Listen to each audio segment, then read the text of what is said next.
এই যে শোনো, আমি শাকিব খানের মতো তোমাকে রেখে অন্য কোনো মেয়ের দিকে তাকাবো না। আবার বাপ্পারাজের মতো তোমাকে কখনোই আমার জীবন থেকে হারাতে দিব না। আমি সালমান শাহের মতো সহজেই তোমার মনে জায়গা করে নিতে চাই। তুমি আমাকে আরফিন শুভর মতো বিশ্বাস করতে পারো। আমি জুবানের মতো তোমাকে কখনো মন খারাপ হতে দিব না। মোশাররফ করিমের মতো সবসময় তোমাকে হাসি খুশি রাখবো।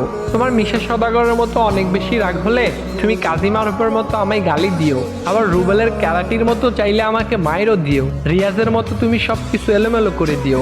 আমি জাম্বুর মতো প্রতিশোধ না নিয়ে চঞ্চল চৌধুরীর মতো সবকিছু গুছিয়ে নিব। তবে তোমাকে নিয়ে কেউ বাজে কথা বললে আমি তাহসানের মতো চুপচাপ বসে থাকবো না, বরং মান্নার মতো মাথা গরম করে সাথে সাথেই তার প্রতিশোধ নিয়ে নিব। আমি হয়তো মুশফিকুর ফারহানের মতো গুছিয়ে কথা বলতে পারি না, তবে আমি অপূর্বর মতো গুছিয়ে তোমাকে ভালোবাসবো। আমি হয়তো সিয়ামের মতো দেখতে অনেক বেশি কিউট না, আবার অনন্ত জলিলের মতো অনেক বড় লোকও না।